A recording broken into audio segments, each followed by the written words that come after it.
Hello, my name is Kelly. Ever since I was a child, my greatest aspiration was to become a journalist or to be involved with magazine publishing.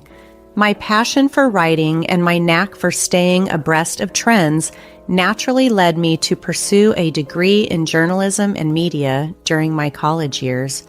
Upon graduating, I worked with various companies, and although they weren't particularly well known, I cherished the fact that I was living out my dream. A few years post-graduation, around when I was 30, I met my future husband, Matthew. Matthew hailed from a wealthy family that ran a successful business.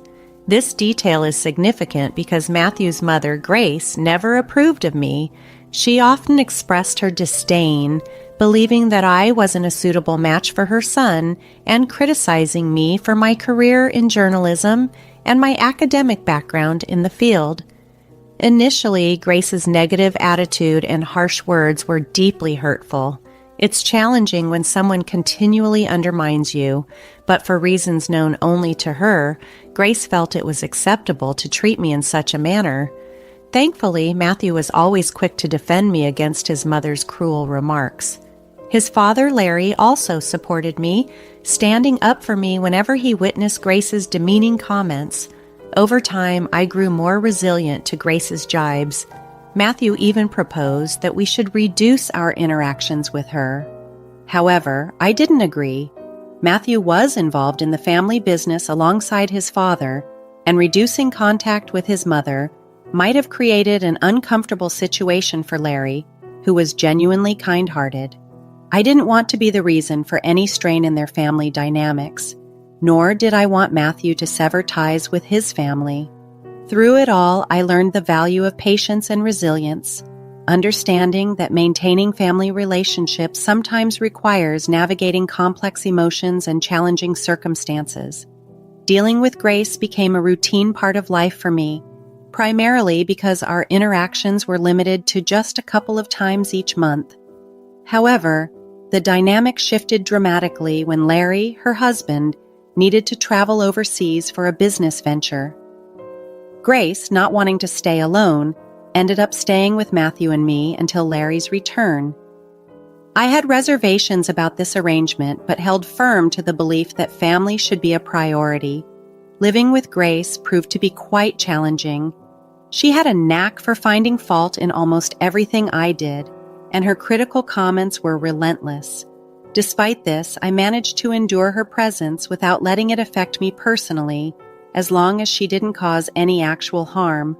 However, my tolerance was put to the test during a particularly stressful week at work. I was tasked with leading a major redesign of a section in our magazine, a project crucial not only for the publication, but for my career as well. Success could lead to a promotion. Grace, oblivious to the importance of this project, seemed indifferent to the pressure I was under. Her presence in our home meant she witnessed firsthand the stress I was dealing with as the presentation neared. On the evening before the presentation, while discussing my anxieties with Matthew, Grace overheard us. She entered the living room and decided to interject with her opinions. As I expressed my fears about failing in front of the company's top executives and potentially jeopardizing my promotion, Grace bluntly dismissed my concerns. "Well, Kelly, I overheard your conversation, and honestly, you probably don't have the skills for this. You'll likely do poorly tomorrow," she said, unsolicited. Her words were harsh, and she added insultingly, "Just see it as an opportunity to quit and perhaps focus on being a housewife."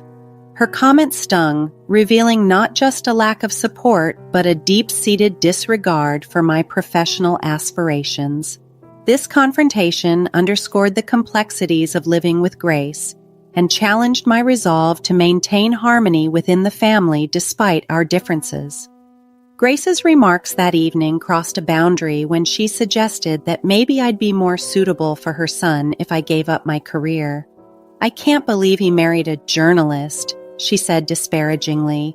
Her words were laced with scorn, and it was clear she intended to belittle my profession and my worth. Frustrated, I responded firmly, "Mom, you're overstepping. I don't have time for this nonsense. I have more important things to worry about than your opinion of me or my relationship with your son." Grace seemed shocked by my assertiveness. "How dare you speak to me like that? So it's fine for you to insult me, but not for me to defend myself," she retorted, turning to Matthew. "Say something. Your wife is disrespecting your mother." Matthew calmly sided with me, stating, "She's just defending herself, Mom. I don't see anything wrong with it." Grace accused me of manipulating Matthew, saying, "Look how easily you turn your back on family. Kelly will regret this." Her intrusion into our private conversation and the blatant insults left me seething with anger. Matthew attempted to apologize for his mother's behavior, but I stopped him. He wasn't to blame for her hurtful words. After the confrontation, we decided to end the night and retired to bed. My mind was too preoccupied with the upcoming presentation to dwell on Grace's threat. The next morning, I arrived at work early, ready to give my presentation. However, when I opened my laptop, I was met with a heart-stopping surprise.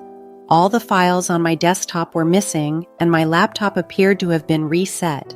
Panic set in as I quickly checked my email, hoping my earlier precautions would save me. But even my emails had been deleted, including the trash. Overwhelmed and on the verge of tears, I explained the situation to my boss. His reaction was far from understanding. He reprimanded me harshly before instructing me to forget the presentation altogether. The weight of the situation was crushing, and I struggled to hold back tears, feeling both betrayed and helpless at that moment. When I discovered that my boss had a backup presenter in case I faltered, it became painfully clear that my prospects for advancement at the company were bleak. Devastated by the turn of events, I rushed home, tears streaming down my face. Matthew was still at home, and upon seeing my distress, he decided to take the day off to support me. He embraced me as I wept, and once I had somewhat regained my composure, he gently inquired about what had transpired. "What's wrong, honey? Didn't the presentation go well?" he asked, puzzled. "There was no presentation, at least not by me," I replied, my voice still trembling. "What do you mean? You put so much effort into it. You barely slept these past few days because you were working so hard," Matthew said, his concern deepening. I explained the heartbreaking situation. When I got to work, I opened my laptop only to find that everything had been deleted. "How did that happen?" he asked, bewildered. "It was both embarrassing and humiliating to have to explain it to my boss," I admitted, feeling the sting of the memory. "Didn't you back it up somewhere else?" "I did. I emailed it to myself, but my inbox and even the trash had been emptied," I explained, the frustration evident in my voice. Matthew's face fell with sympathy. "I'm so sorry this happened. What did your boss say?" "He was furious and called me unprofessional and lazy. He had someone else ready to do the presentation," I said, the bitterness hard to hide. "But you still have your job, right?" Matthew tried to find a silver lining. "Yes, but I'm stuck. There's no room for me to advance or move. I'm done here," I declared, defeated. "Don't worry, honey. You'll find a better job. I'll be here for you through it all. Just keep working here until you're ready to leave," he reassured me, his support unwavering. "Yeah, I'll give my notice now. I can't believe I worked so hard for this, and just when I was close, it all slipped away," I said, the realization sinking in. The incident left me deeply affected. I take pride in my work, and to have a project fall apart so disastrously was traumatic. Though I continued to work there for another week, my heart wasn't in it anymore. I submitted my resignation, counting down the days until I could leave. Throughout this ordeal, Grace's reaction was oddly gleeful. She once saw me in tears and made snide remarks, gloating over my misfortune. Initially, her words fueled my anger, but eventually I realized that her satisfaction with my struggles only reflected her bitterness. As I reflected on Grace's behavior, I couldn't shake the suspicion that her delight might stem from the hope that I would finally quit my job and become a housewife, or perhaps more unsettlingly, that she had a hand in the ruin of my career. The thought that Grace might have sabotaged my laptop haunted me, fueling a nagging intuition that she was involved in the disaster. Before approaching Matthew with such a serious accusation, I knew I needed concrete proof. Determined to catch Grace if she was indeed sabotaging me, I devised a plan to monitor her actions discreetly. I purchased a hidden camera designed to look like a smoke detector and installed it on the office ceiling. I synced the device with my phone, setting everything in place to capture any misdeed.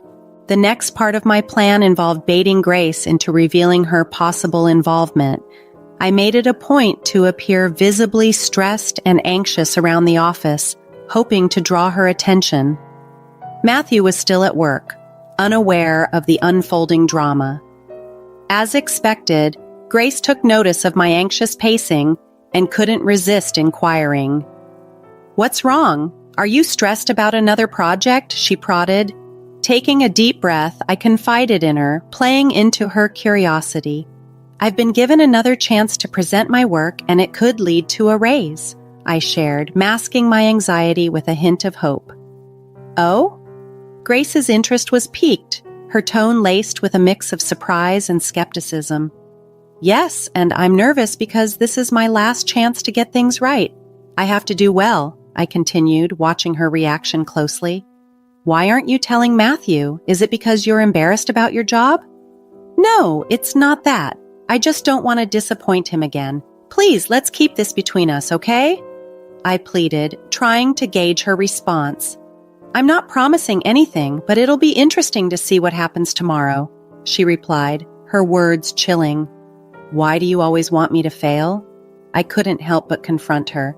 "I just think you'd be better off as a housewife. It's less embarrassing than what you're doing now," Grace scoffed, dismissing my concerns. Frustrated and needing space to prepare, I finally said, "I don't have time for this and I don't care what you think. Please leave me alone so I can practice my presentation before Matthew gets home." With that, Grace left, and I was left to hope that my hidden camera would reveal the truth behind her unsettling satisfaction. Grace's smirk as she glanced at my laptop was unsettling, and it lingered in my mind long after she had left the office. I stayed put a little while longer, finally leaving only when Matthew arrived home. Throughout dinner, Grace's occasional smirks continued, each one sending a ripple of unease through me. Later that night, after Matthew and I had settled into our usual routine of watching a few episodes of our favorite TV series, I decided it was time to check the footage from the hidden camera I had installed in my office. As we watched, the screen showed no unusual activity until around midnight. That's when Grace stealthily entered the office. I hastily showed Matthew the live feed on my phone. Initially puzzled, he soon watched in disbelief as Grace tampered with my laptop, causing it to shut off and restart. Matthew's expression turned from shock to anger as he realized what was happening. Meanwhile, the camera captured Grace rifling through my files. Unable to contain his frustration, Matthew stormed into the office. He burst through the door, startling Grace, who spun around, caught in the act. "What are you doing in here, Ma?" Matthew demanded, struggling to maintain his composure. "Oh, nothing really," Grace replied nonchalantly. "Then why is Kelly's laptop open? Are you accusing me of going through her stuff?" Matthew pressed. "I think you did more than just go through it, Mom. Did you come here to tidy up at midnight? And Kelly isn't the type to leave her laptop open. You know that," Matthew retorted. "Don't talk to me like that. I'm still your mother," Grace shot back defensively. "Yeah, my mother who seems to enjoy hurting and sabotaging my wife," Matthew replied, his voice firm. "We caught you on camera resetting Kelly's laptop." "You were spying on me? That's disgusting. How could you film me without my consent?" Grace exclaimed, her indignation feigned. "I didn't put cameras in your room. I installed one in my office, and you went in there without my permission," I interjected, supporting Matthew and clarifying our intentions. The confrontation revealed the extent of Grace's interference and deceit, and it was a pivotal moment for all of us, testing the limits of familial loyalty and trust. Despite the wrongdoing, Matthew remained firm in his decision. "Even if it was wrong, it's nothing compared to what you've done to Kelly. I want you out of our house tomorrow," he declared unwaveringly. Grace protested, her voice tinged with desperation. "But I'll be all alone." "I don't care. I don't want to talk to you," Matthew replied, his mind made up. The next morning, Grace attempted to delay her inevitable departure by busying herself with breakfast preparations and washing dishes. However, Matthew was resolute. As soon as she finished, he came downstairs with her bags packed and informed her that he had ordered her an Uber. Grace pleaded tearfully for him to let her stay, a rare display of vulnerability from someone who typically induced tears in others. Matthew, however, remained indifferent to her pleas and retreated to our room. Left alone with me, Grace lashed out, accusing me of setting her up. I responded calmly, yet firmly, "If anyone should be yelling, it's me. You're lucky I haven't shared the footage with your friends and family. If they knew what you did, you'd lose them all." My words effectively silenced her. After Grace's departure, I felt a profound sense of relief. Though still troubled by my job situation, I was confident in my ability to recover and excel. Matthew supported me wholeheartedly through it all. Once my notice period was over, I took some time off to rest and plan my next steps. In the following months, I enrolled in courses related to different aspects of my field, focusing on a particular niche that could propel me further. My resolve not to expose Grace was driven by a desire to rise above her negativity and prove my capabilities on my terms. With Matthew's connections, a benefit of his family's wealth, I secured several promising recommendations. His unwavering support, coupled with my experience, eventually led me to a breakthrough. I was appointed as the chief editor at a globally recognized magazine. The work was challenging but fulfilling. Along the way, the goal of proving myself to Grace faded into the background. In fact, during those transformative months, we had no contact with her at all. My journey to becoming chief editor not only marked a professional triumph, but also a personal liberation from the need to validate my worth to someone who had doubted me. Matthew continued to maintain a professional relationship with his father, Larry, as they worked together, but we heard very little from or about Grace. Larry hinted that Grace was still harboring some resentment, though he remained tight-lipped about the specifics. Despite this, I was relieved that Grace seemed to take my warning to heart. However, I knew a confrontation was inevitable, especially when I learned that both Grace and Larry were invited to a significant company event I was attending. The party was a grand affair, attracting numerous prominent figures. Matthew and I made sure to look our best, aware that we were now both influential figures in our rights. Upon our arrival, Larry and Grace noticed us and waved us over. We approached, exchanging greetings. Grace gave me a critical once-over and smirked. "Look at you, trying to fit in," she sneered. "Ignore her, Kelly. You look lovely as always," Larry interjected kindly. "Thanks, Larry. How have you been?" I asked, trying to steer the conversation away from Grace's snide remarks. "Yeah, how's unemployment treating you?" Grace cut in, her tone sharp. "Wait, you're unemployed?" Larry asked, genuinely surprised. "Oh yeah, she messed up at her job and they let her go.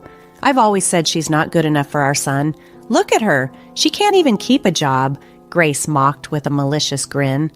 "That's enough, Mom," Matthew intervened sternly. "Stop siding with her. It's bad enough having to see her everywhere. We wouldn't have to if you just left her like I said," Grace insisted stubbornly.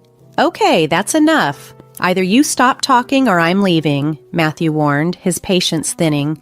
"But Kelly, sweetie, if you need a job, let me know. It would be great to work with you," Larry offered, extending a sincere invitation. "That's kind of you, Larry, but I can't accept the offer," I replied, appreciating his gesture but choosing to decline. "Of course not. I told you she's lazy and incompetent," Grace muttered under her breath. Just then, my name was called out and the room erupted in cheers. I turned towards the small stage where the CEO was gesturing for me to come up. Excusing myself, I left Larry and Grace, Larry looking amused and Grace for once at a loss for words. Grace looked both confused and irate as the CEO commenced his speech, lauding my contributions to the company and my knack for introducing innovative ideas to the magazine. The room filled with applause and cheers, and soon I was beckoned to give a speech. Gratefully, I acknowledged Matthew's unwavering support and my colleagues' collaborative efforts that had significantly shaped the magazine. I concluded by thanking an unnamed critic, whose skepticism had unwittingly spurred me to excel. As I stepped off the stage, many congratulated me and curiously inquired about the critic, but I chose to keep that detail private. I rejoined Matthew, Larry, and Grace at our table. Matthew embraced me warmly, his pride evident, while Larry also stood to congratulate me with a hug. Grace, on the other hand, could only offer a cold glare. "Oh, Kelly, this is incredible. I can see why you wouldn't want to work with us," Larry remarked, his voice filled with genuine admiration. "Thanks, Larry. Although, I'll admit, if you'd offered me the job about 8 months ago, I might have taken it," I responded, reflecting on the past. "You should have. At least then you'd be paid more," Grace retorted sharply, her tone dripping with sarcasm. "Paid more? More? I could never put a price on this," Larry quickly replied, defending the intangible rewards of my current role. "Right, she's not worth all that money," Grace scoffed dismissively. "No, I mean, I couldn't match what she's earning right now," Larry corrected, hinting at my substantial earnings. "What do you mean?" Grace asked, her confusion apparent. "Do you want me to tell her, Kelly? It might come off as boasting if I say it," Larry offered, looking at me for permission. "Kelly makes at least 6 times more than I do in her current position," Larry revealed, causing Grace's eyes to widen. "Oh, yeah, she must be making way more than Matthew or I could ever imagine," Grace exclaimed, her tone shifting from disbelief to grudging acknowledgement. "That can't be right. You must be mistaken," Grace insisted, still struggling to accept the reality. "He's not mistaken, Mom.